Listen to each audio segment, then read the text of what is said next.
د سیانیوز قدرمنو لیدونکو او اوریدونکو السلام علیکم. هیله ده چې روغ او جوړ به اوسئ. طالبان د تخار ولایت د څلورو مهمو ولسوالیو د نیولو خبر ورکړی ده. د ینګي قلعه ولسوالۍ، خواجهغار ولسوالۍ، هزار سموچ ولسوالۍ او د نمک آب ولسوالۍ. طالبان ویان ذبیح الله مجاهد ویلي چې تېره شپه د یاد ولایت د خواجهغار ولسوالۍ مرکز لاسته ولوېدلی او دولتي عسکرو د تلفات په لیدلو سره له سیمې خپې څپې کړي دي. مجاهد ویلي دي چې یاده ولسوالۍ کې یې ډېر وسایط، وسلې او تجهیزات نیولي او پاتې عسکر یې د امنیه قومندانۍ په تعمیر کې تر محاصرې لاندې دي.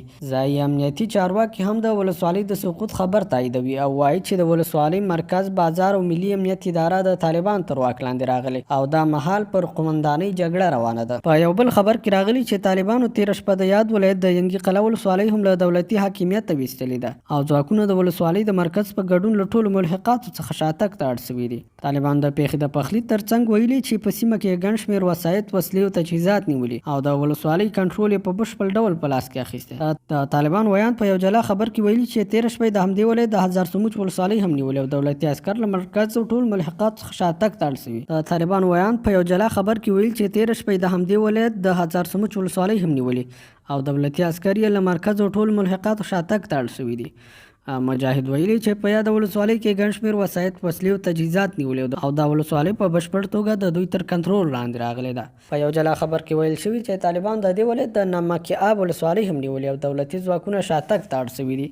داسې ناتایید شوي راپورونه هم ورکول شوي چې طالبان د دې ولایت 5مه ولسوالۍ د چال ولسوالۍ هم نیولې، خو نه هم طالبانو او نه هم دولتي ځواکونو په دې اړه کوم راپور ورکړی ده. دا په داسې حال کې ده چې طالبانو تېره ورځ د یاد ولایت د بنګي او بهارک ولسوالۍ هم تر خپل کنټرول لاندې راوستې وي. بل خوا د تخار ولایت طالبانو د دره صوف بالا ولسوالۍ نیولې ده. پرون طالبانو د دره صوف پایین ولسوالۍ هم نیولې. پرون دولتي ځواکونو ویلي چې د دره صوف پایین ولسوالۍ څخه پرون دولتي ځواکونو د یاد ولایت د دره صوف پایین ولسوالۍ څخه هم شاتګ کړی. ویلي و چې د رئیس پایین ولسوالۍ په یو محکومه نقطه کې او د ځان او مال د بچ کولو په خاطر یې د رئیس بالا ولسوالۍ ته شاتګ کړی. خو نن طالبانو خبر ورکړی چې د یاد ولایت د رئیس بالا ولسوالۍ هم د دوی تر کنټرول لاندې راغلې ده.